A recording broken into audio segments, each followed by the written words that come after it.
Blog Talk Radio.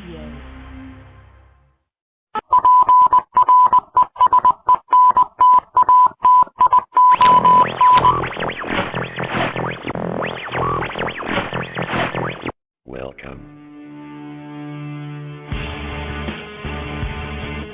There's a time when the operation of the machine becomes so odious, makes you so sick at heart that you can't take part. You can't even passively take part.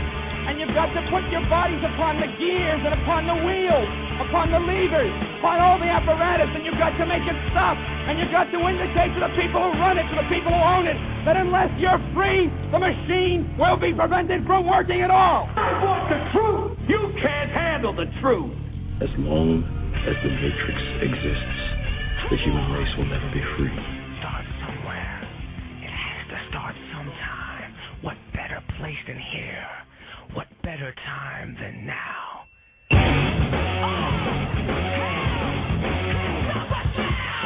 Terrorists! Terrorize this.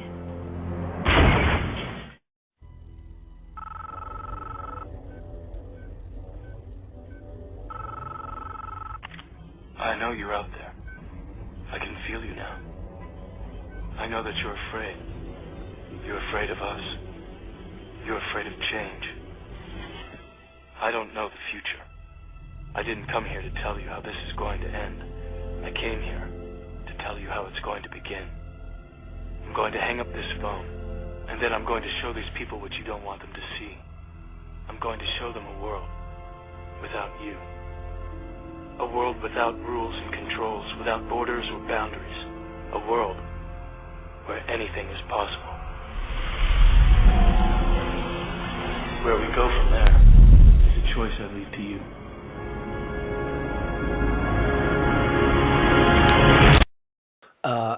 I disagree. I am not going to hang up this phone until I'm done. That's not for another 90 minutes. So you're going to have to put up with me until then. Greetings, free thinkers, truth seekers, revolutionaries, and government dissenters. It is Thursday, February 23rd, 2012, and you have found yourselves tracked, traced, watched, recorded, compiled, riled, and defiled. You're on the front lines in this war on our humanity. Whew.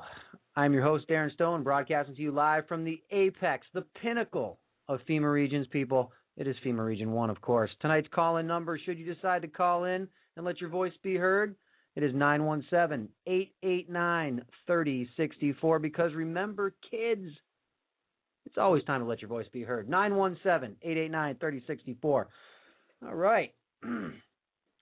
Back in it. It's been a while, a week. Yeah, no show Monday. I apologize for that. Won't get into details, won't get into specifics, just no show Monday.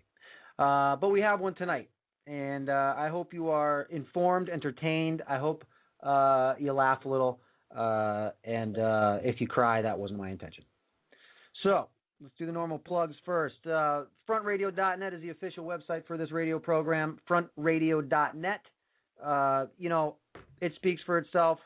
Click on over to it, check it out. You'll be thoroughly impressed. We are also featuring Rad Chicks embedded forecasts on the website, as well as a nice big old link to FukushimaFacts.com right in the top right-hand column of the front page of frontradio.net. Check out FukushimaFacts.com for all your Fukushima facts. All right? And your radiation mitigation equipment is also on there as well.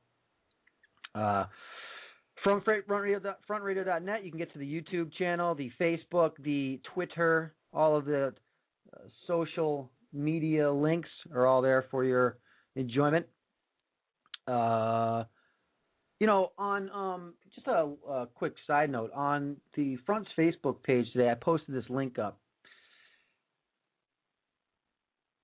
It's a slideshow called Human Planet, and you guys you have to check it out. If you haven't seen it, check it out. It's really, really, it's really cool. And I'll tell you, the reason I put it up there is I saw it, I watched it, and I had to post it because, when we talk about the positive aspects of humanity, that is what I think about. I think about that that type of thing, the things you see on a slideshow like that.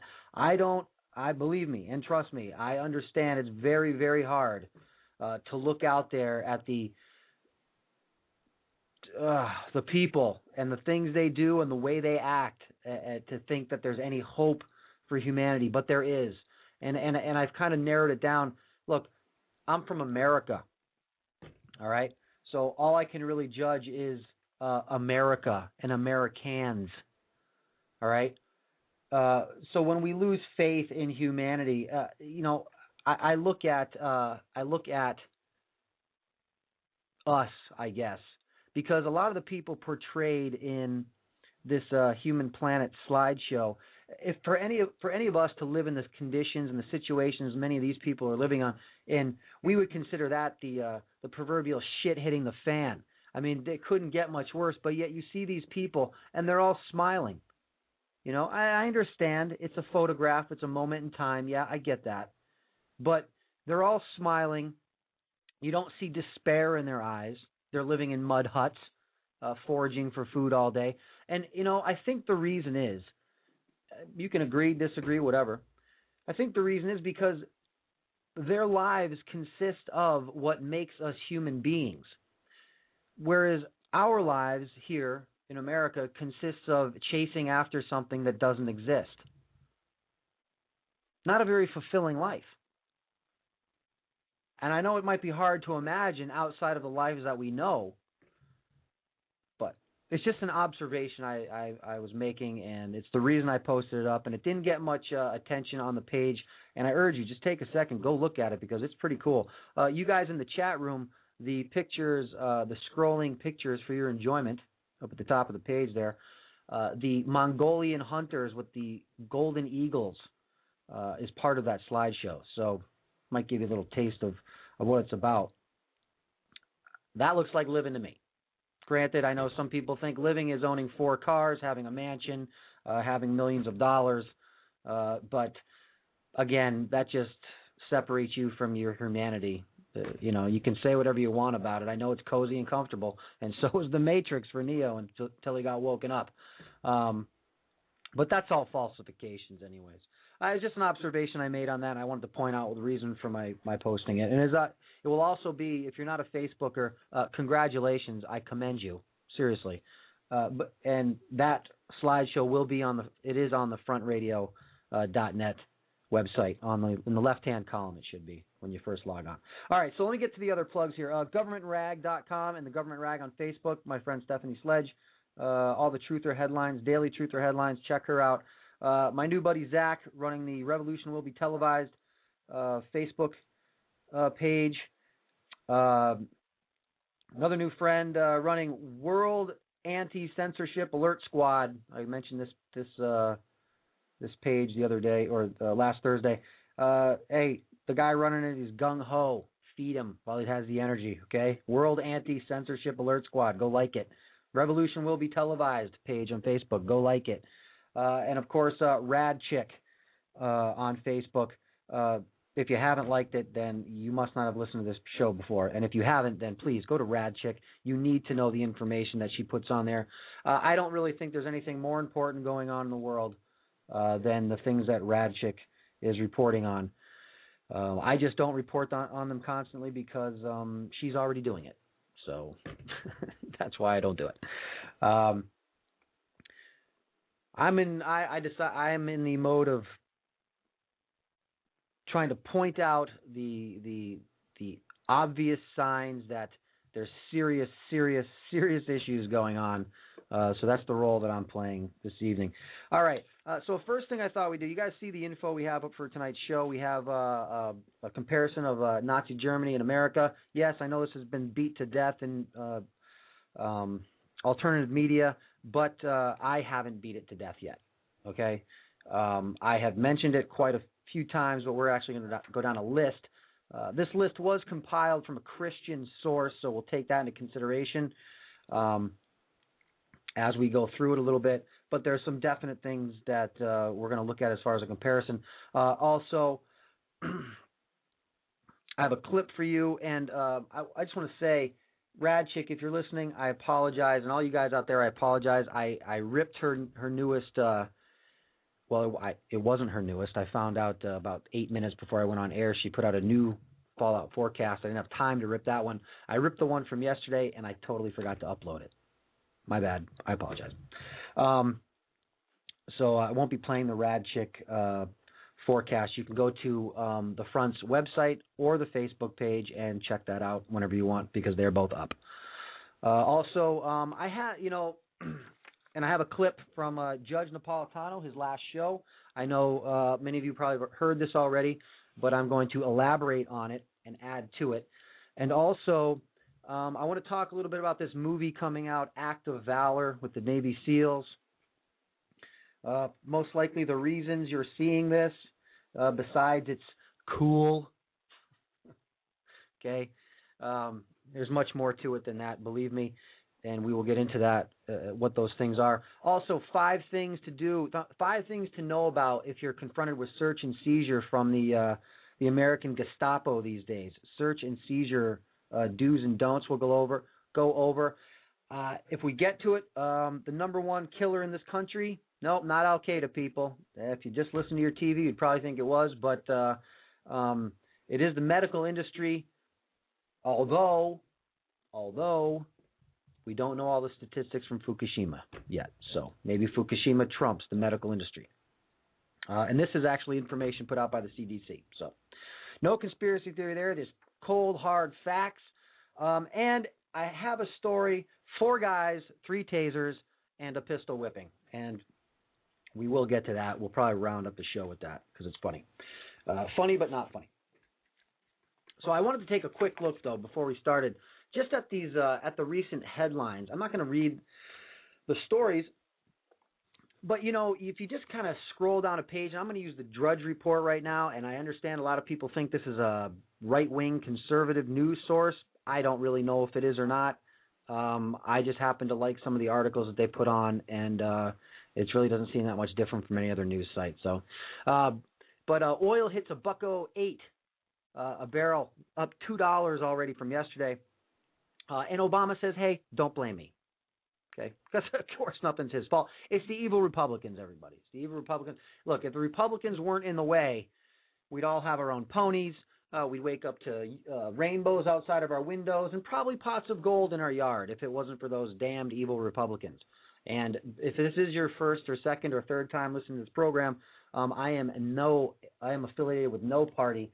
They are both scumbags. They are all scumbags. Okay, any career politician. Hate to say it, and that includes. Never mind, I won't go there yet. And Obama says, "I've got another 5 years coming up." I believe he's correct. I've said that from the get-go. I've said that. I said that in 2008. And I guess there was a shooting in Afghanistan. 2 American soldiers killed in Afghanistan. And Sarah Palin, it demands an apology. Hey, Sarah. I get it, but we've killed a whole lot of their people. Okay. Yes, many children. I think the count was up to 60-something children killed by U.S. troops in Afghanistan. But that's acceptable. That's collateral damage, everybody. It comes with the territory. It's the price of freedom. Freedom ain't free, right? That was supposed to be sarcastic. Update, 7 Marines killed in helicopter collision over California. It's not good. All these drilling going on out there for who knows what. Dad hits son for not paying attention to Obama's speech. See, I would hit him for the exact opposite. America's per capita government debt worse than Greece. So I guess you know where this rodeo is heading. Let's see, what else do we have here? The IRS delays in sending tax refunds. Well, that's all right. As long as you pay on time, they'll get around to paying you back. What else do we have here? I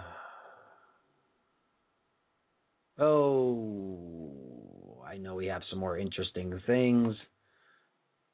Well, that's my dog Milltown's highly trained to bark at any sign of the encroachment of the New World Order, just so you guys know.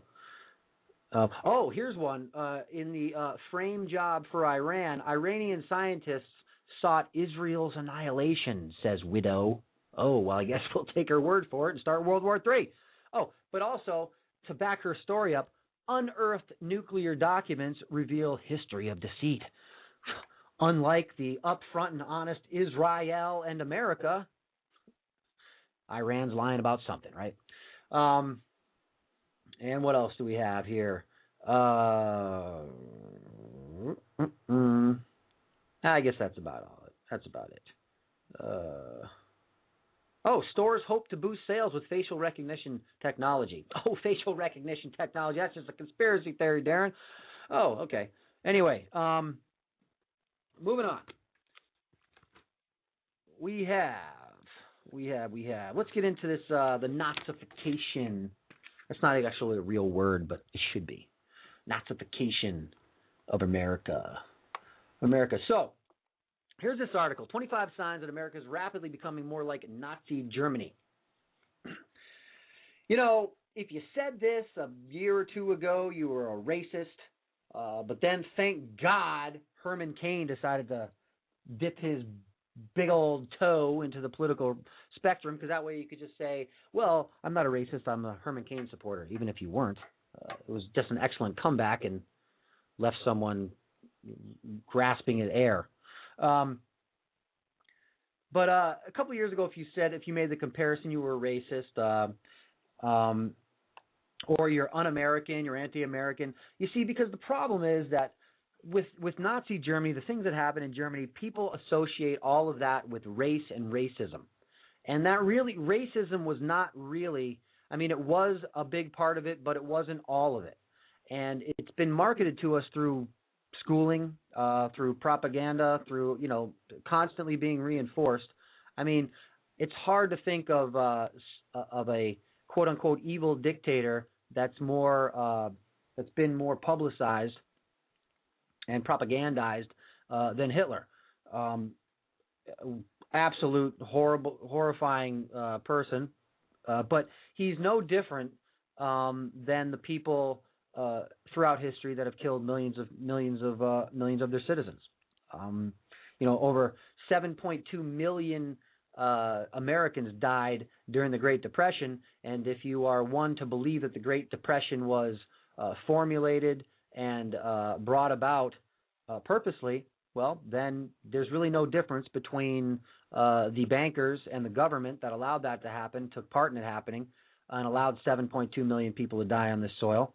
Than there is with Hitler. There's no difference. There's really no difference. It's just that the propaganda is so embedded in our psyches, we think that Hitler was the worst of the worst.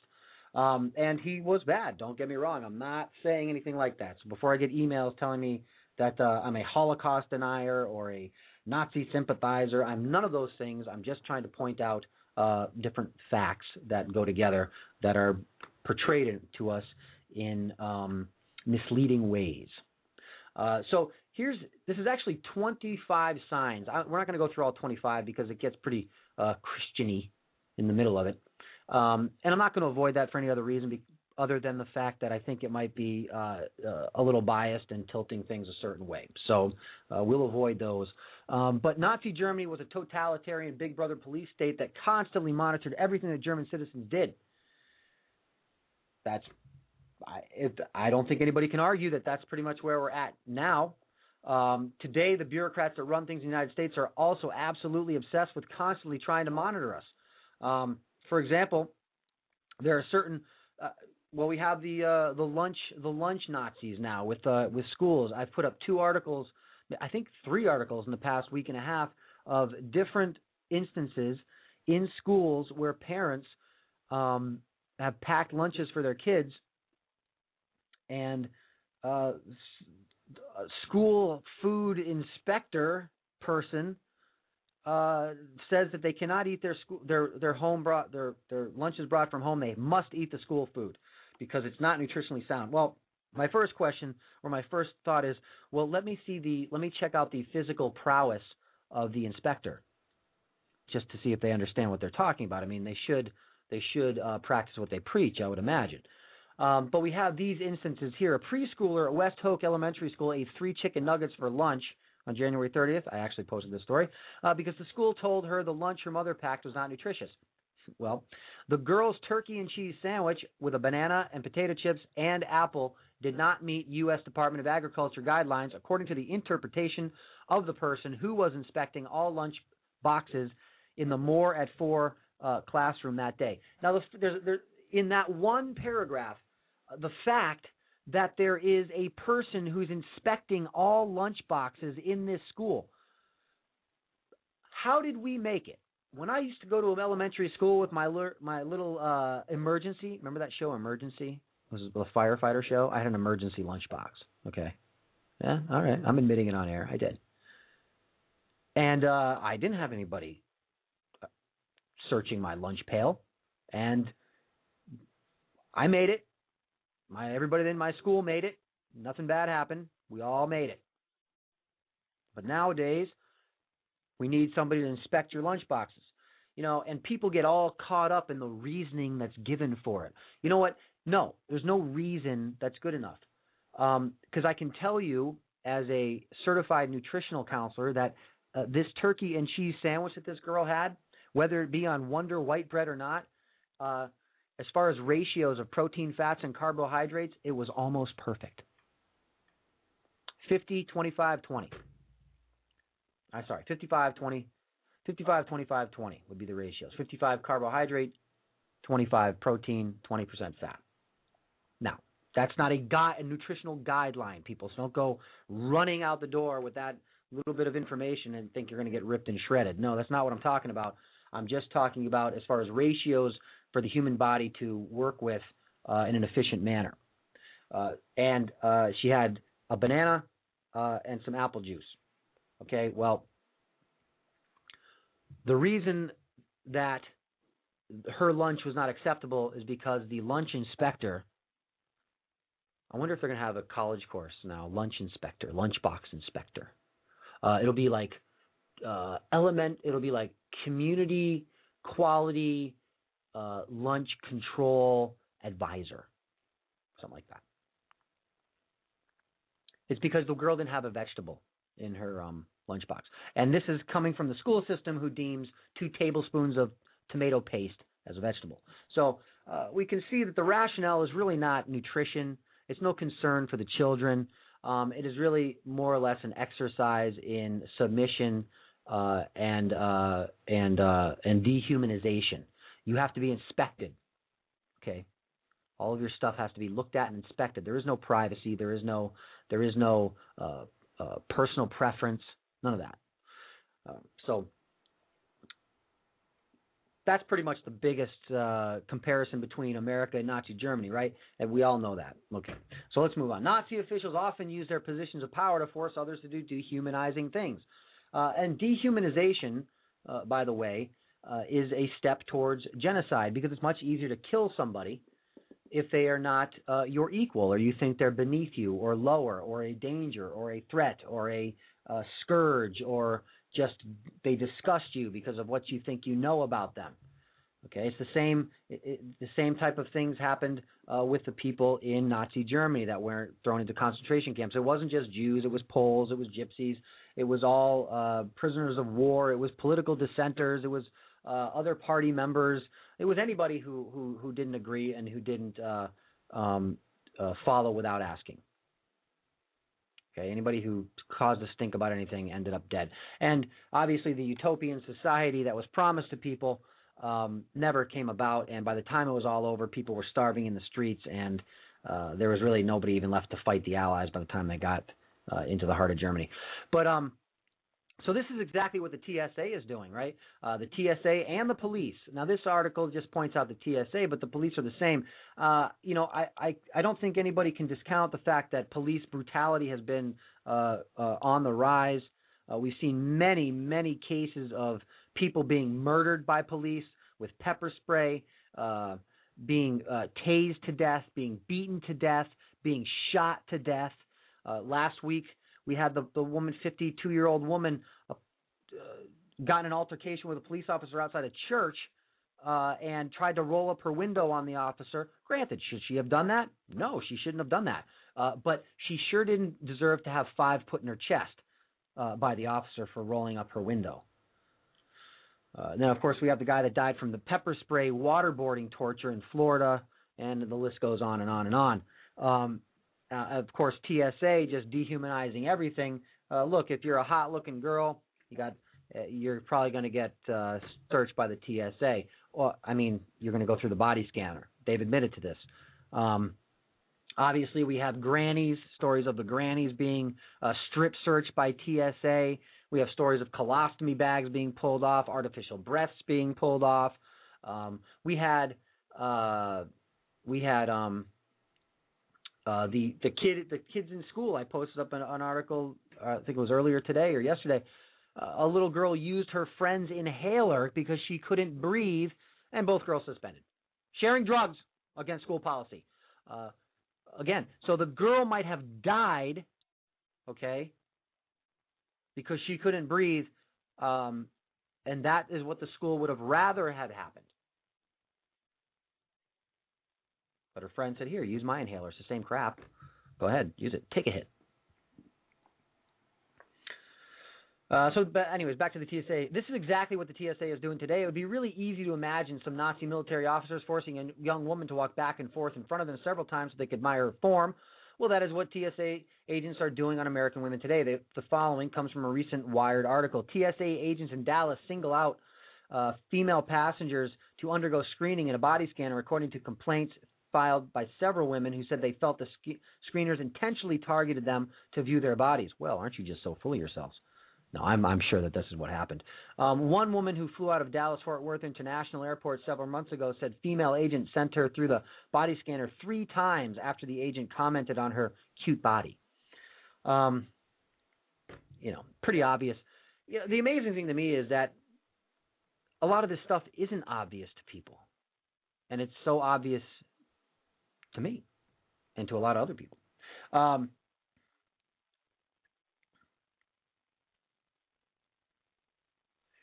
I just took a glance at the chat room. Somebody said they had a Land of the Lost lunchbox, which is way cooler.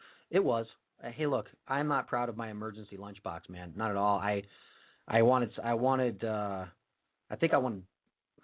the heck did I want?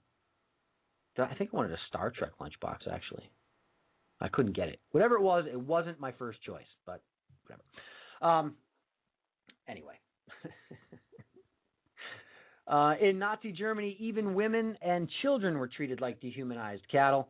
Well, today, school children are being strip searched all over the United States. Down in Georgia, one student was recently strip searched by public school official after another student falsely accused him of having marijuana. Strip search. If I was a parent, and which I'm not, but if I was a parent and my kid was strip searched in school, to be honest with you, my kid wouldn't be in state-run school. He just wouldn't. And I would actually, at this point, and there will be a lot of people that don't agree with me, and that's fine. I would probably give my kid the option if he wanted to attend a state-run school. If he did, fine. If he didn't, we would learn the basics. Really, what do you get out of high school anyways? You learn math. You learn some English skills, and other than that, you learn a whole bunch of nonsense that is not true. Well, some science too, but your social studies, your history, all that stuff is just garbage. So I would probably offer my kid the choice. Let them get their general education diploma, teach them some homeschooling, and then let them make the decision if they wanted to go into college or if they wanted to use their own free-thinking brain and succeed in a creative way on their own accord, which is what I would try to instill in my child. To be honest with you, I wouldn't make grades the end all, and you have to do this. That's not how I would do it, but. I'm not a parent, and there's going to be a lot of people out there that say, well, good thing you're not a parent, Darren, because that's just not right. All right. Anyway. Another student in Albuquerque was recently forced to strip down to his underwear while 5 adults watched because he had $200 in his pocket. The student was never formally charged with doing anything wrong. So, again, it's just an exercise in dehumanization. And look, I'm not saying that these school officials are these evil, Skeksis rubbing their taloned hands together, coming up with evil schemes. No, they're just uninformed, easily fooled, brainwashed people that fall for all of this stuff as being quote unquote security driven. You got to save the children because if it happens on your watch, you'll be in trouble. So you better do it. It's a whole psychological mind F that these people are under too. And of course, with the job market the way it is, well, you're definitely going to do whatever you have to do to keep your job, right? Unfortunately, that's how most people would be. That's not how I am. I take the moral high ground, even if it means not having a job. I've done that before. Let's see. Then we have, in Nazi Germany, authorities could stop you and search you at any time for any reason. In America, it is not supposed to happen, but it is happening. Last year, TSA Viper teams conducted approximately 8,000 unannounced security screenings at subway stations, bus terminals, seaports, and highway rest stops. If you are not able to produce your papers, there's a good chance that you'll get thrown in prison in America. For example, a 21-year-old college student named Samantha Zucker was recently arrested and put in a New York City jail for 36 hours because she couldn't produce any ID. Now, you can sit there and say, or people can sit there and say, well, you should have your ID on you. You probably should if you want to avoid this hassle, this harassment. You want to pick and choose your battles, in my opinion. But the basis of it is you shouldn't have to have your ID if you weren't committing a crime, you weren't doing anything wrong. You shouldn't just have to be asked and stopped and then jailed if you don't have an ID. This other thing that goes on in New York City and Philadelphia is they have on-street pat-downs, just random pat-downs. If an officer thinks that he has a reason to pat you down, they will stop you on the street in public and pat you down. That's true. Under Adolf Hitler, there were massive increases in government spending. Well, I think we all know that's going on. And, I'm not going to go into the, here I will. This is a quote from this woman named Kitty Worthman, who supposedly was a young girl in Nazi Germany. And my grandmother was too, as a matter of fact. But this woman, Kitty Worthman, says, newlyweds immediately received a $1,000 loan from the government to establish a household. We had big programs for families. All daycare and education were free. High schools were taken over by the government, and college tuition was subsidized. Everyone was entitled to free handouts, such as food stamps, clothing, and housing. Now, people will say, well, that's not how it is here. Your college tuition isn't subsidized. No, it's not. Instead, you're crushed with college debt. You're crushed with college debt. And look, on the surface, government says, hey, I want to give you $1,000 for getting married. You're like, oh, that's great, man. $1,000, I can use it. But you see, all of these government programs, the big social programs, are basically designed to suck you dry in the end. Okay, it's just a sieve to pull the money out of you because your tax rates have to go up to pay for this. And then you'll get people arguing, well, you got to pay taxes because then the kids can't go to school. And if you don't pay your taxes, the roads are going to crumble and the kids can't go to school. I'd really like people to do some research to find out how much tax money goes to roads and schools, please, before you use the roads and schools argument. So anyway, that's what all these social programs do. Now, in a different type of a differently run government. I mean, not saying a different form of government. The form we have now, if it was run by, let's say, ethical, moral people, then you could actually have social programs like this and not go broke. But you see, when what is it, like 60% of the government spending is on military and defense, which we don't defend anything. We're completely an offensive military. We're not defending a damn thing. We're pretty damn offensive. You know, I mean, you could scale that back by 40% and have a kick-ass defensive military protecting your country, if that's what you're really afraid of, and all of that money could go into social programs, or if you really wanted that. Personally, you know, I'm not one for that. I don't really feel the need for somebody to take care of me. I like to try to take care of myself. Sometimes it doesn't work out so well, but that's really my main intention. What do you have here? We have number 6.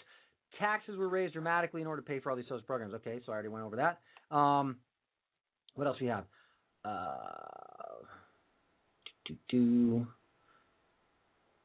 Here's a good one. In Nazi Germany, if you conducted business outside of the socialist paradigm, you were heavily punished. This is true. Well, the same thing is happening in the United States. For example, the FDA has been running elaborate entrapment schemes that are designed to entrap producers of raw milk, and unauthorized commerce is dealt with very strictly by the U.S. government these days. So there you go. It's the same thing. You don't want to conform to the government regulations because the government regulations go hand in hand with mega corporations that basically have their executives in a rotating door through the FDA and companies like Monsanto and the USDA. Monsanto sits on the board of the USDA Organics. So it's all one big happy family. And if the public starts getting my dog sounds big, doesn't he? When the public starts getting wind that these types of foods are better than the mass-produced foods, well, then they're going to stop buying from the mass-produced foods. They're going to start eating locally grown foods, and that takes just too big of a bite and it's not about the money. It is on a certain level, but it's about the control. Because if you control a nation's food, you control the people. Trust me, if you've never been hungry, okay, if you've never gone hungry, then you don't know that. All right? When you are hungry, your entire mindset changes, and all you can think about is food. That's it. Nothing else. All right? Trust me on that. Nazi Germany government regulation of businesses got wildly out of control. So this is all done for, I don't know what my dogs are barking at, you guys. This is all done under the guise of safety and other ridiculous things, but the end result is that it puts people out of business. And here's a perfect example. This woman from Germany says, my brother-in-law owned a restaurant that had square tables. Government officials told him he had to replace them with round tables because people might bump themselves on the corners. Then they said he had to have additional bathroom facilities. It was just a small dairy business with a snack bar. He couldn't meet all the demands, and soon he went out of business.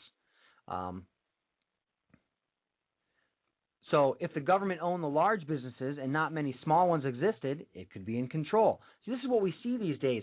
You know, back in the day, I remember when I was a youngster, and I remember when the government actually broke up Ma Bell Telephone Corporation because it was they were saying there was no competition. They were becoming what's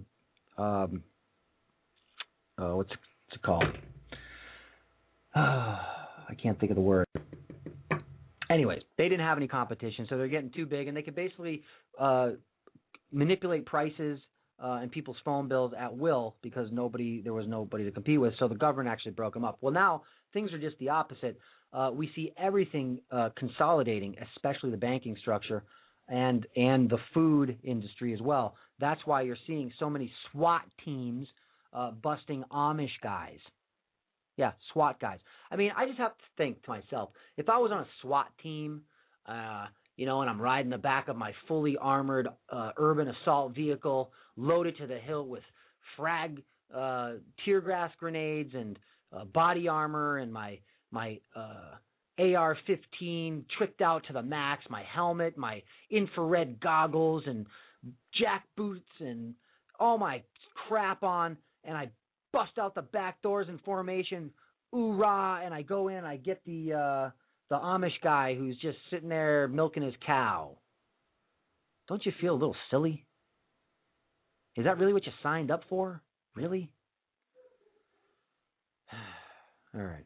So anyway. This woman from Germany says, we had consumer protection. We were told how to shop and what to buy. Free enterprise was essentially abolished. We had a planning agency that's specially designed for farmers. The agents would go to the farms, count the livestock, then tell the farmers what to produce and how to produce it. So you really don't end up owning your own business. You just end up being a bitch for the government, and they tell you how to run your business. You run it like so. You produce what they say. You're just the guy that has to do the work now. And if they're controlling your production and how you do it, well, then they're controlling your income, right?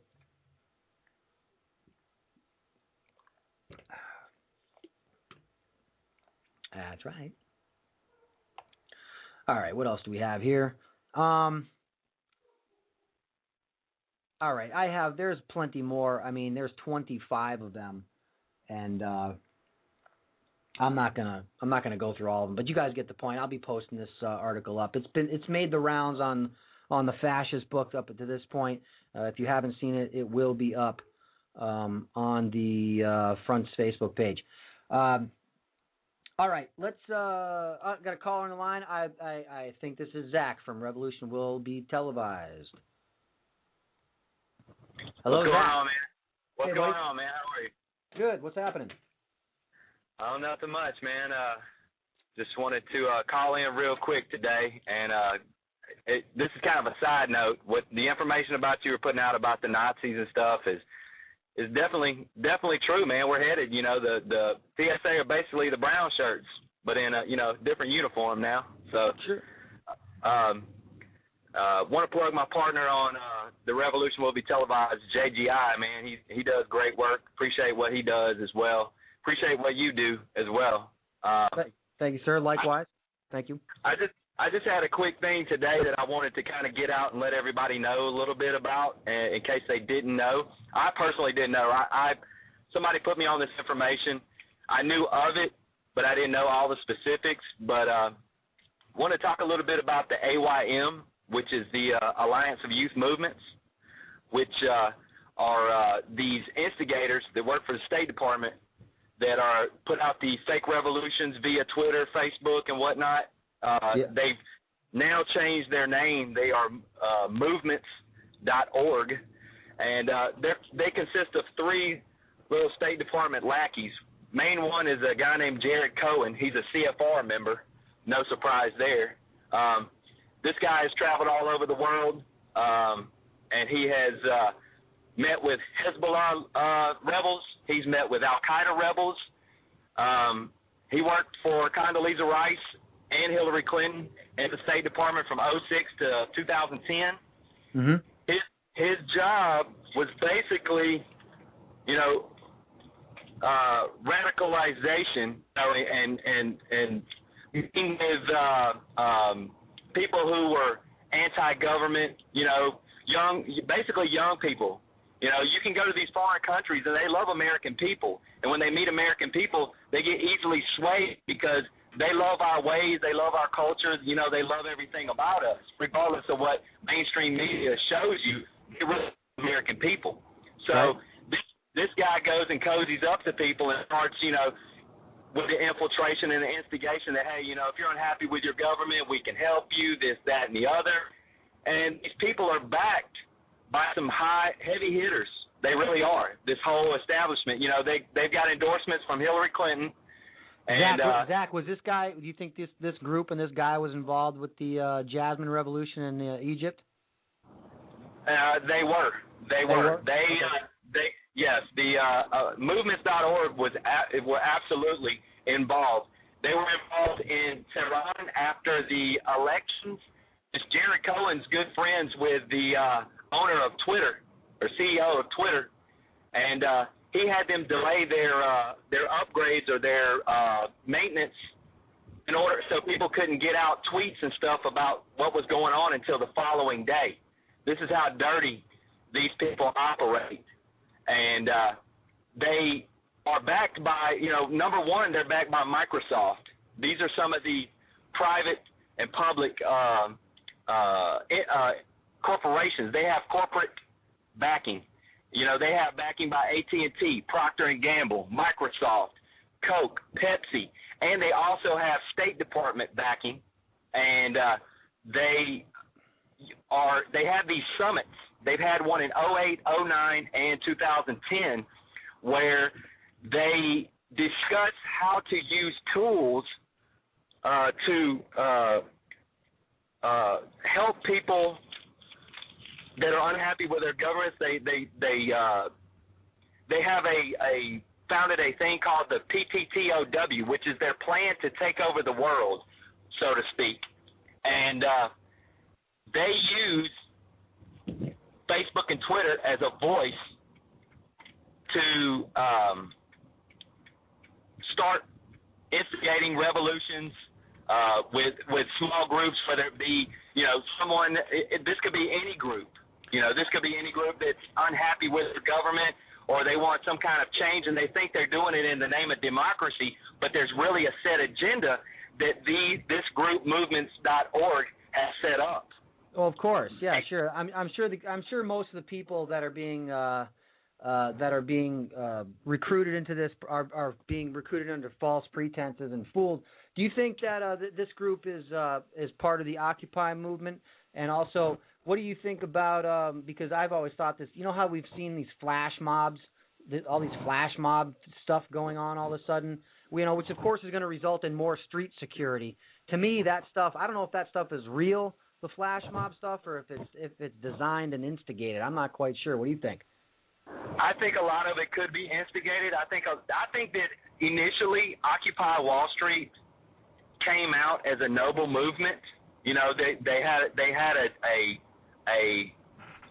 a good cause that they came out with, but through Soros and MoveOn.org and these movements.org, they have infiltrated and used these as a platform to instigate and create backlash for the Occupy movement. I personally, the Occupy Wall Street, okay, it's a great thing, but I would have been occupying the Federal Reserve because the Fed owns Wall Street. So I would have started at the Fed first. If I was going to occupy anywhere, I would have gone to the Fed because the Fed is in charge of it all here. So, this group, one of their thing is to catalyze change, build movements, and transform lives. Is kind of like one of their little mottos, Sure. And this guy, Jared, the other two partners he had, Roman Sunder and Jason Liebman, these guys work for Credit Suisse Bank. People don't know Credit Suisse Bank is a bank that is also on the president's list on the CFR. So Council on Foreign Relations, they're going to have their hands. They have their hands in a lot of things, and these people are backed by corporate money. So this is one thing I wanted to get out to people and let them know that when they see, like our contact in Syria, they're instigating revolutions. This is how they're doing it. Same way in Tahrir Square that they were tweeting and they were Facebooking and things of this nature of false things that were going on. I in no way condone what Mubarak did. Mubarak was a horrible person, but the way things went down and a lot of innocent people ended up getting killed and the way things happened, this was all orchestrated. And that's and now the people are even worse off because now they're under military control and we fund their military. So exactly, they're basically under our control. Exactly. They come in with the guys that, hey, do you want change in your country? You want freedom? You want this and that? Hey, work with us. Like I said, this guy Cohen has even worked and talked with Al-Qaeda. What does that tell you? That should be a red flag right there. Sure. I've said it many times. Al-Qaeda is just a useful tool. They're a part of our destabilization process for the Middle East now. Exactly. That's what they are. This is the more civilized instigating or tool to instigate revolutions before, it's kind of the calm before the storm, so to speak, before they send in Al-Qaeda, before they start with the propaganda. This is how they gather their troops. It's the cry for help from the people. Exactly. They're the voice of the cry for help for the people, which is a false voice, and it's fake. And that's just kind of what I wanted to touch on today and get out. We posted a lot of information last night. It got some attention, but I don't think that people are actually aware. And I try to put across exactly what these people do, and they're using it through the youth. People who are between the ages of around 16 and the ages of 25. These people tend to, in these foreign countries, due to the oppression that they have been under, the sound of westernization to them sounds really good. So this is how they form false revolutions and false hope to these people, and it ends up being worse than what they had before. Same way in Libya. Nothing but civil war, people dying. Same thing that they're trying to do in Syria. We've touched on this so many times, and I heard from my contact from Syria over the weekend. Nothing much really going on. We posted a few things. Just they're trying to. Actually, there was talking about a false flag operation they were going to try to pull through mainstream media about a chemical weapon issue. I didn't really see anything else after that, but he told me he wouldn't be able to get too much in contact with me this week. So we're hoping this weekend we can get some stuff out for everybody to see. And, I asked him had he lost family members and friends through all this situation that's going on in Syria, and he said yes, he had family that worked for either military or security, and he had lost some family members. So this is how serious these situations are, and people need to start taking this more serious, especially right here at home, like you talked about the Nazi situation. Yeah. We are being conditioned like prisoners. Yes. Yeah. Like prisoners. Prisoners is basically the groping. This is what they do to prisoners in prison. Think about it. They do. It's pretty simple. It's pretty simple, Zach. I mean, a lot of people think that they're free. They are absolutely not free. You're just in a really big cage. Exactly. That's all you are. And now the zoo owners are starting to crack down on the zoo animals. Because they've got you right where they want you. Exactly. And that's all it is. I mean, people think they're free, and when people want to tell me, go live somewhere else if you don't like this country, it's like, dude, the reason I'm doing what I'm doing is because I like this country, you idiot. The reason I'm saying what I'm saying is because I like this country. I don't want it. I don't want your kids to be killed. I don't want my friends' family to be killed. I mean, I don't want anything. I don't want any of this crap to go on. And so when people come across like that with go somewhere else, it's like, all they're doing is they're holding on to an ideology and a story that they were told. They're not looking at the facts. And when you get called a defeatist for not believing in the electoral process at this time, that's false too, because you're not a defeatist. What you are is you're thinking bigger than you're supposed to be thinking. You're thinking outside the box. You're thinking about something that hasn't been tactile to you, so it's something different, and that's something for most people that's too difficult for them to even contemplate or imagine. Absolutely.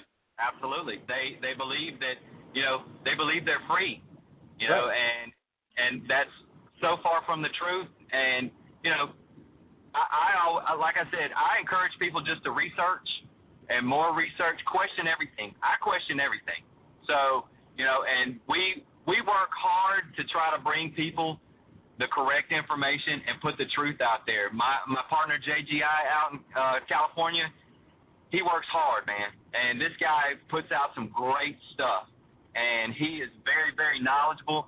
Him and I sat on the phone working out things last weekend for like 5 hours, mapping out things and information here in the future that we want to bring everybody.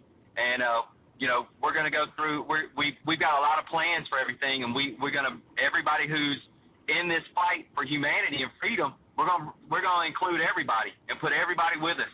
Because you guys do a lot of research. I look at your posts, you guys have a lot of energy going into this thing. You know, and I commend you for it, really, because it's, you know, a lot of people don't realize how mentally exhausting it is, and you struggle. You know, you guys delve into this research, you understand a lot of things that are going on, then you go out into the matrix, you know, where people are just operating as is, and you know, it's a big mind job, you know, and it does wear on you mentally. I mean, I've been doing this since right after 9/11, and to be honest with you, Zach, I don't research shit anymore. I don't. I really don't. I don't want to read crap. I don't want to research. I don't need to. You know what I mean? All of this stuff is just detail to me now. And when you step back and look at the big picture, you just use some common sense. I don't need to go into 9/11 being an inside job. I don't need to know the name of the guy that runs the program to recruit these youths for destabilization, like you were just talking about. Because, you know, we can just go into just plain old common sense and look around, and I can show you the degradation of society and how it hasn't mattered which political party has held power. It's all been the same. Right. You know? And so I commend you guys, and, you know, the movement, we'll call it that, I guess, the fight for freedom, the fight for humanity, always needs people with the energy to research, because you never know, you know, what little bit of info you're going to come up with that's going to change someone's mind or get someone to go, you know what, maybe he's right about that. And then you plant that seed and they go off, and 2 days later if they see or hear something, they're like, holy shit, he was right. Yep. Well, you know, that's what we always tell people on our page. We tell them, hey, we work for the people. That's what we do. We work for humanity. We work for freedom, you know, and we do. We for a paycheck. You're not working for a paycheck. No, we're working for our freedom. We're working for humanity, and we put in tireless hours, you know, and I appreciate everybody that visits our page. You know, I was kind of sad when I saw Noosphere was going to shut down there for a while. I see he's come back, and I'm glad he's back. He or she is back. I'm not sure if it's a man or a woman, but they did great work, and I appreciated everything they did. And I want every page that's putting great information out to stay there. Stay where you're at. Keep researching and keep putting the information out. We work for freedom. We work for humanity, because without awakening these people, these blind zombies, you know, it's going to be tough to defeat this New World Order or this globalist agenda. It's going to be tough. Yeah, well, I don't care what anybody says, like any person like Alex Jones, when they or people that go, oh, we're beating the New World Order. We're not. We are not beating the New World Order. We are getting our asses handed to us. There's thousands of people dying every day, Americans in combat, Americans killing innocent people every day for the wrong reasons. I mean, all of these things are going on. Babies dying in the United States from Fukushima. I mean, all of these things are going on every single day, and, you know, we're not going to beat them unless the people in mass stand up against it. And that's why you do what you do. That's why I do what I do. And, you know. Yeah. And we have to do it. I have to. I feel it's a duty, and I know JGI feels the same way. It's a duty that we have have to do this, because this is not just for our future. This is for everybody's future. That's it. You know, if we don't do this, then there's no hope for us. And I always keep hope that, you know, liberty and freedom and humanity will wake up. We will prevail. You know, and I believe that wholeheartedly. So I appreciate what you do. I believe so too, but I believe we're going to go through some rough stuff first. Oh, absolutely. And I appreciate what you do, man. You keep doing what you're doing, and we love you, man. JGI, he loves you, dude. Well, thank you, and thank JGI. And I, you know, when I was plugging your page in the beginning of the show, I just could not remember your partner's name. So I'm sorry. I apologize, JGI. That's all right. We appreciate what you do, Darren, man. Just keep up the great work. We're going to promote you. We put you out there as much as we possibly can, as usual. So, all right, brother. All right, take care. Thank you, sir. All right, bye-bye. There he goes. There goes Zach. Revolution Will Be Televised page on Facebook. He does put on a lot of good in-depth information. That's for sure. All right, so let me get on to I want to get on to this Napolitano clip. Napolitano clip. And I've often said about Judge Napolitano on Fox, look, for those just tuning in the show, I don't watch TV. I'm not a Fox guy. I'm not an MSNBC guy. I'm not none of these. I don't believe any of them. I think it's all crap. The whole thing. Crap. Okay, but I could never find anything wrong with Judge Napolitano. Okay, I can find little things here and there that he says that I wish he would just say, but then I could understand because he's on network television, and at least he's saying some good stuff when I would see his clips on YouTube. Okay, well I guess he said some things, and now his show is off the air. But he said the same thing that I always say. So I need to play this. And what ends up happening in this clip, by the end of it, it basically turns into a commercial for Ron Paul, and which is fine. It's more the stuff in the beginning about the electoral process and the two-party system that he touches on. And, man, when you hear this on mainstream television, I mean, this was stuff that if I said this not even 2 years ago, this wouldn't have been on mainstream television. So my thing is, the things that we say are going to happen, and the only reason we say these things are going to happen, this brutal dictatorship that will be the New World Order that is coming to America, it's like the chains are constantly tightening on Americans, on the nation, constantly. We're constantly being corralled in tighter and tighter and tighter and tighter. And, you know, if you don't believe that the FEMA camps, you know, or the civilian internee camps, which is actually in the legislature of the NDAA, which we went through with a fine-tooth comb with Madison Rupert. By the way, check out Madison Rupert's page on Facebook. The kid's an excellent writer, pretty smart dude for a young guy. For any guy, I should say, not for a young guy.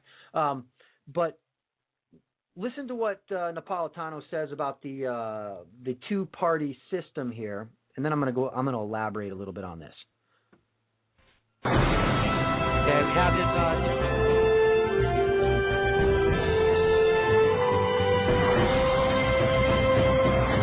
Does the government work for us, or do we work for the government? What if Democrats and Republicans were two wings of the same bird of prey?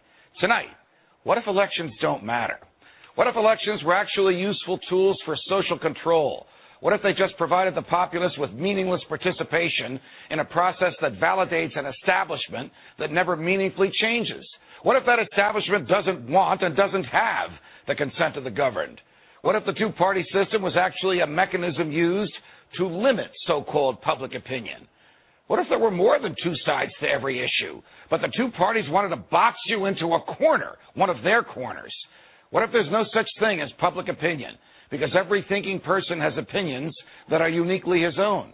What if what we call public opinion was just a manufactured narrative that makes it easier to convince people that if their views are different, then there's something wrong with that, or there's something wrong with them? What if the whole purpose of the Democratic and Republican parties was not to expand voters' choices, but to limit them? What if the widely perceived differences between the two parties was just an illusion? What if the heart of the government policy remains the same no matter who's in the White House? What if the heart of government policy remains the same no matter what the people want? What if those vaunted differences between Democrat and Republican were actually just minor disagreements? What if both parties just want power and are willing to have young people fight meaningless wars in order to enhance that power? What if both parties continue to fight the war on drugs just to give bureaucrats and cops bigger budgets and more jobs? What if government policies didn't change when government leaders did? What if no matter who won an election, government stayed the same? What if government was really a revolving door for political hacks bent on exploiting the people once they're in charge?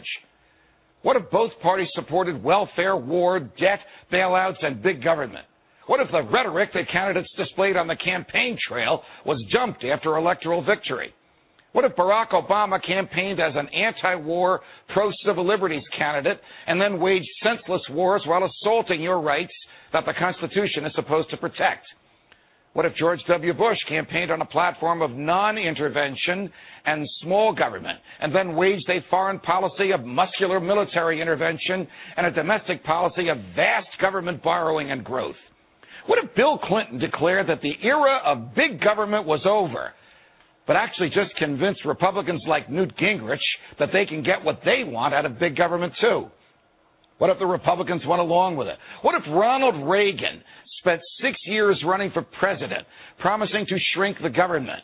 But then the government grew while he was in the White House. What if, notwithstanding Reagan's ideas and cheerfulness and libertarian rhetoric, there really was no Reagan revolution at all? What if all this is happening again? What if Rick Santorum is being embraced by voters who want small government, even though Senator Santorum voted for the Patriot Act, for an expansion of Medicare, and for raising the debt ceiling by trillions of dollars? What if Mitt Romney is being embraced by voters who want anyone but Barack Obama, but they don't realize that Mitt Romney might as well be Barack Obama on everything from warfare to welfare? What if Ron Paul is being ignored by the media, not because, as it claims, he's unappealing or unelectable, but because he doesn't fit into the pre-manufactured public opinion mold used by the establishment to pigeonhole the electorate and create the so-called narrative that drives media coverage of elections? What if the biggest difference between most candidates was not substance, but style? What if those stylistic differences were packaged as substantive ones to reinforce the illusion of a difference between Democrats and Republicans? What if Mitt Romney wins and ends up continuing most of the same policies that Barack Obama promoted? What if Barack Obama's policies, too, are merely extensions of those from George W. Bush? What if a government that manipulated us could be fired? What if a government that lacked the true and knowing consent of the governed could be dismissed? What if it were possible to have a real game changer? What if we need a Ron Paul to preserve and protect our freedoms from the government? What if we could make elections matter again? What if we could do something about this? From New York, defending freedom every night of the week. All right. Well, if you think about it, he kind of contradicts himself, really, by basically saying the electoral system is a sham, which is, I am of the firm belief that it is. I agree with him 100% in his description of the electoral process, of the two-party system. And if keeping that in mind, how would you possibly get a candidate who talks the Ron Paul talk into office to run a country that is supposedly not really based on a two-party system? You see, that's where the whole Ron Paul thing just doesn't jive. It just doesn't jive. If you're a conspiracy-minded website, you're conspiracy-minded, and I'm only going to use that term because we know what that means, and we know the type of radio shows, websites that they are, because we all go on them. If that's what you are, then you screaming about the New World Order, you cannot possibly, with any type of sincerity, support Ron Paul in electoral process. You can support Ron Paul in ideology. You can support Ron Paul, the man, but you cannot be of the conclusion that you're going to go to the ballot box and write in Ron Paul's name and he's going to be your president. And once he is not your president, my question to these people always is, what's your next plan? Because my plan would be the same as it is before Ron Paul came into the picture, as it's going to be after you realize Ron Paul is not going to be in the picture.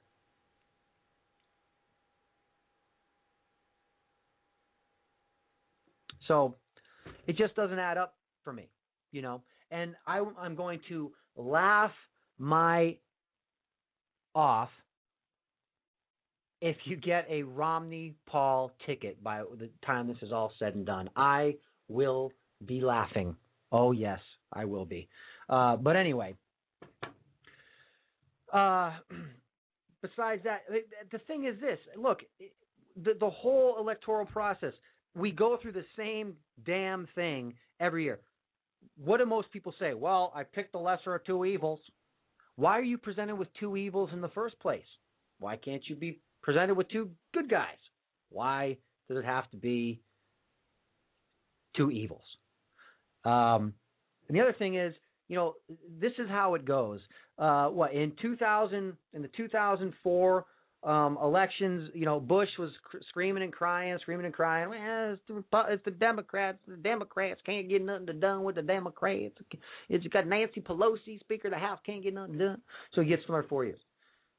2008 elections, right? 2012 elections. Here we go. Barack Obama. What's he say? It's not my fault. It's not my fault. It's not my fault. Let me be clear. It's not my fault. It's the evil Republicans. They want to raise minimum wage. They want to do this. They want to do that. I can't get anything done with these Republicans in my way. Well, here's what the 2016 elections will be. It's the damn Democrats. They're in my way. I can't do it. We got to get rid of the Democrats. Okay, here come the 2020 elections. Oh, it's the damn Republicans again. They're in the way. I can't get anything done. I mean, come on, people. I mean, have we had enough of this shit, really? I mean, are we going to grow up and just accept the fact that we've been screwed and then do something about it? I mean, that's really what it comes down to. That's really what it comes down to. It's not. It's just. It's childlike behavior to take part in this any longer. You know, it's crazy, man. It's crazy. But anyway, on to something else. Look, I want to talk about this propaganda movie coming out here. Okay, it's going to pull on your heartstrings. It's going to make you feel real emotional, and that is the purpose. Okay, it's no mistake that this film, Act of Valor, starring real Navy SEALs, comes out as we're heading on into World War III with Iran. Right? But let me read this article about the thing first.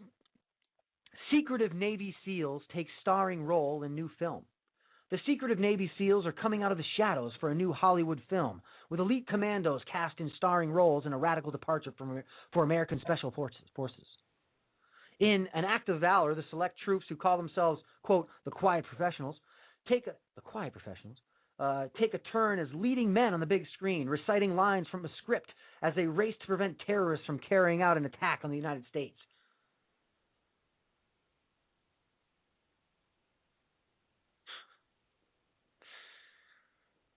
Well, that's fantasy right there, because terrorists, or I should say Middle Eastern Muslim extremists, have never attacked the United States. Ever, not once.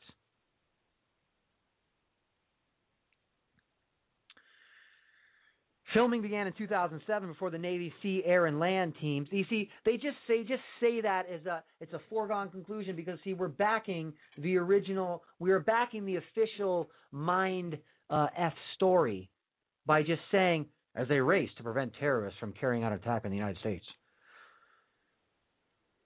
Perhaps these Navy SEALs should consult Dick Cheney and Paul Wolfowitz and the Project for the New American Century people, because they seem to have a crystal ball into the future. They foresaw a new, quote-unquote, Pearl Harbor attack in the United States. Ah, I'm sorry. That was probably just a crazy-ass coincidence. That's right. All right. So, filming began in 2007 before the Navy Sea, Air, and Land teams, that stands for SEAL, teams were catapulted to fame for their daring raid last May that killed Al-Qaeda mastermind Osama bin Laden. Yeah, you don't like that, do you, boy? You don't like when the government fabricates stories about terrorists and bin Laden, do you?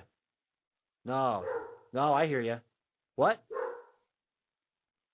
The Constitution? It's in a well? All right. Anyway, sorry. Okay, and then they just say that the daring raid that killed Al-Qaeda mastermind Osama bin Laden, yet we have absolutely no proof that ever took place whatsoever. No proof, not one shred of evidence that actually happened. In fact, the whole war room scenario that was photographed and put out in the press with Obama and Clinton and all the rest of the douchey skexies in the White House looking in horror or in intensity at the supposed monitor was all staged. All staged. I'm sorry. My dog has no regard for the fight against tyranny right now. No regard. Let me mute myself for a second and see if I can change his mind.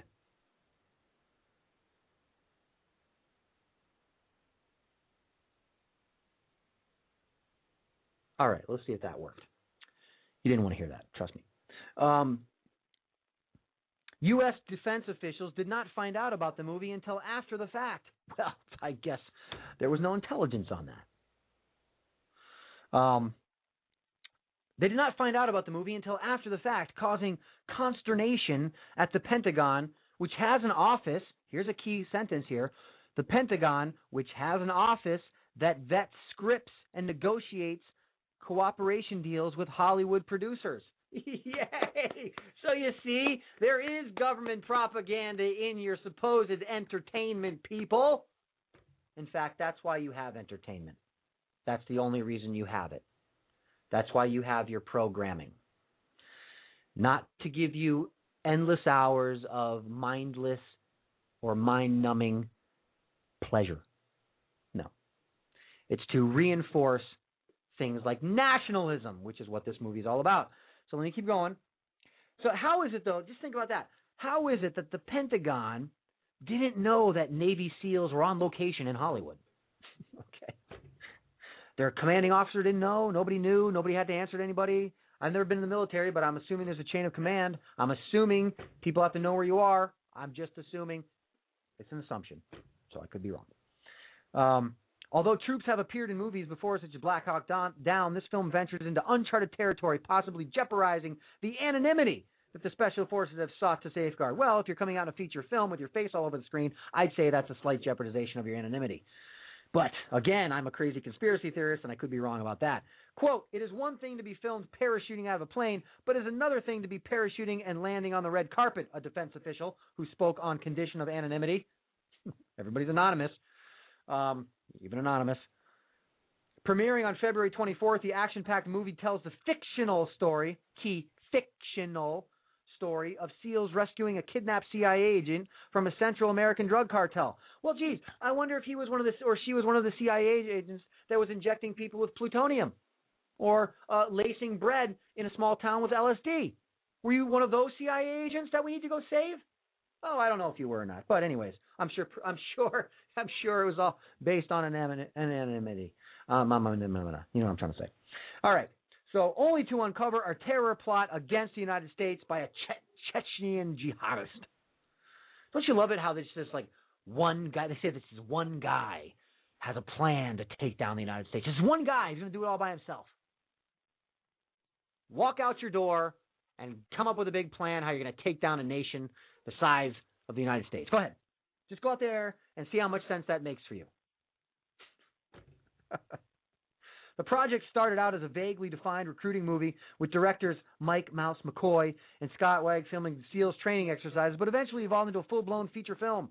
The initial plan was to hire actors to play the special operations warriors, but McCoy's production company, the Banditos brothers, managed to persuade active duty commandos to take the leading role.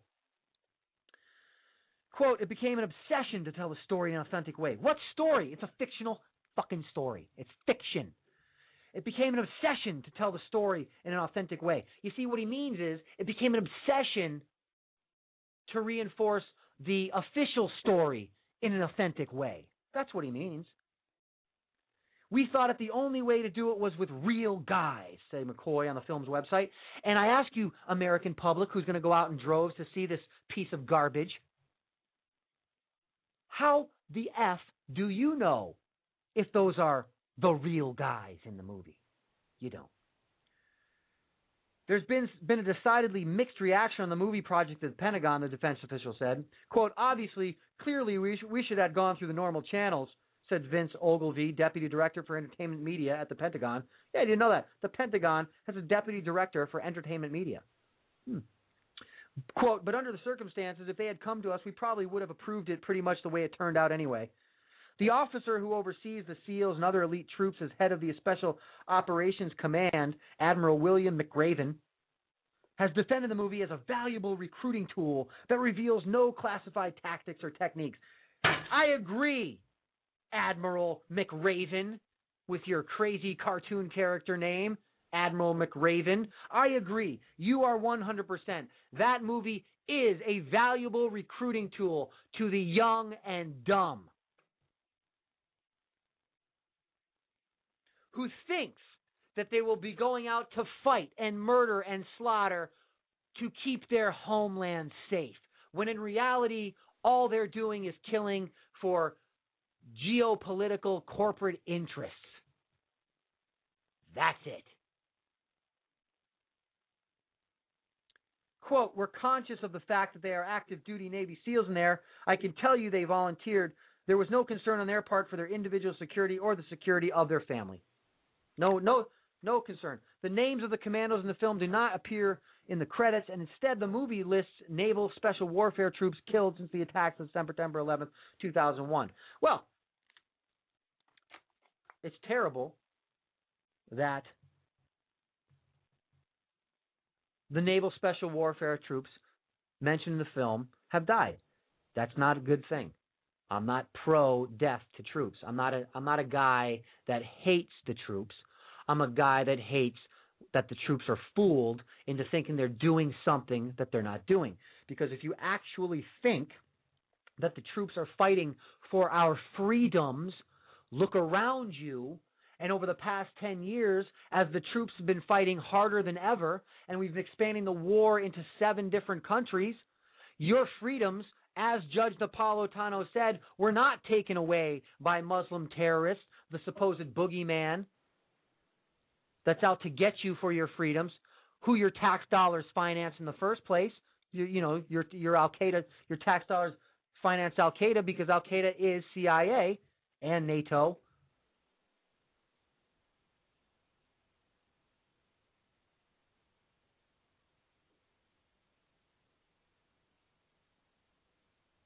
None of that stuff. None of that stuff is real.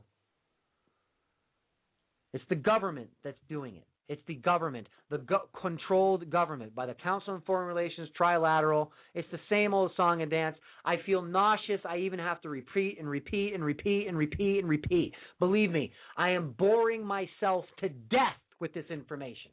Trust me, I am. I really am.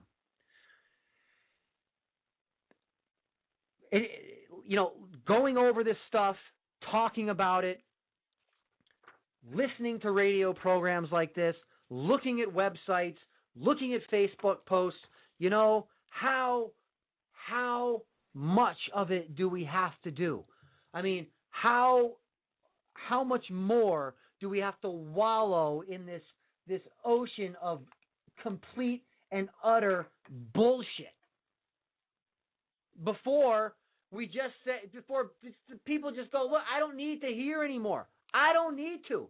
I said it on my Facebook page yesterday. I said I grow weary of this Facebook game. I do. I get so sick and tired of posting crap. As they say in Spartacus, to what end? To what end am I posting? To what end? So there you go. I just had to talk about this Act of Valor movie. You look at the timing. You look at the glorification of it. And then you go talk to a lot of old veterans, and they'll probably tell you, for what?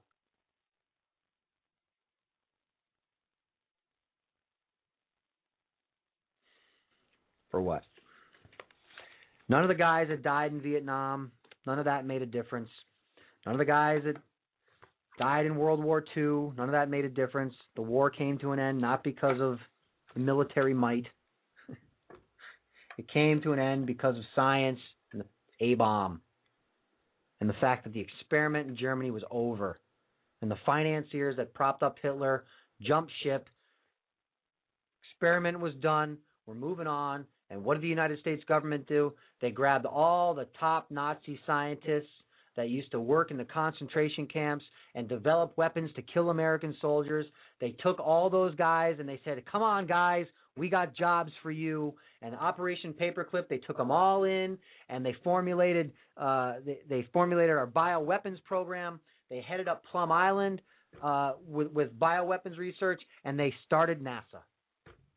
And you think that America being Nazified is a conspiracy theory.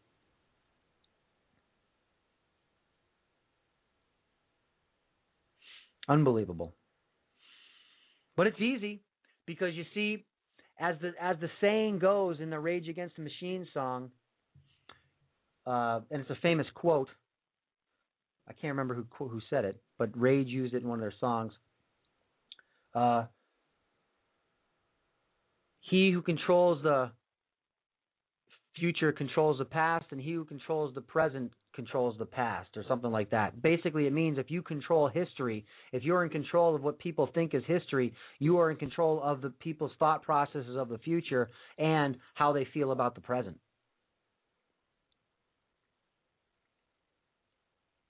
And so it's easy to play this game on generation after generation after generation. It's not hard.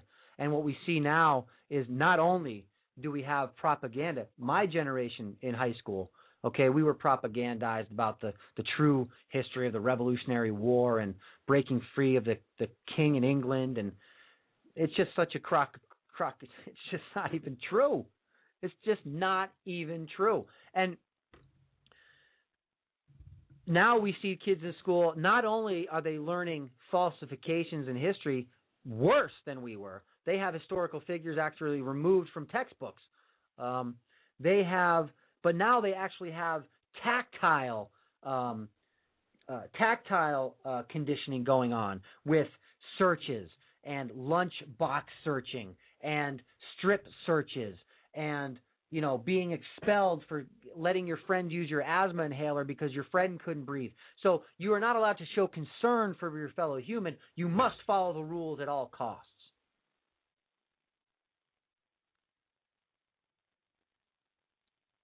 But again, you know, people can look at you like you're crazy. They can snicker behind your back. They can say whatever they want when you talk about how the rise of the Fourth Reich is here and alive. And I just label it that so people can put an idea with it. You know, I think it goes far beyond what the Nazis did. It's not true socialism. It's more of a perverted blend of fascism and corporate oligarchy and royal elitism is really what's going on here. It's a hybrid. So even that in itself, the fact that it pulls different distinct characteristics from different forms of government make people argue amongst themselves about which form of government we're actually in. Well, hey, I got a hint for everybody. If you have to argue about what form of government you're living under, something's seriously wrong. It should be very clear to everybody. See, all of my research that I do doesn't really come from books unless it's going to be something historical, and then even then I'll take it with a grain of salt. It comes from the subtraction of what is not being done or what we do not see. Meaning, I don't see terrorists, and yet I'm taught to be afraid of them. I don't go for that. You might as well tell me the boogeyman's under my bed. You know? It's all the same. Anyways, people, I'm sorry I did not get to search and seizure. I will do it Monday, I promise. Medical care, and I should have done this story, this 4 guys, 3 tasers, and a pistol whipping. And I will save that for Monday. I may have a cool guest coming up. I'm not going to shoot my mouth off too much, but I actually probably shouldn't even said that. I'm going to give him a call tomorrow. We'll see, and I'm going to try to set up a guest for next Thursday. He'll be pretty interesting, trust me. And on that note, everybody, I think we're going to end these shenanigans for the evening.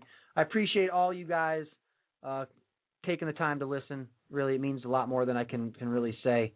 And the fact that people show up and say nice things about the show make me realize why I do this show. So I just want to thank all you guys. Have a great weekend.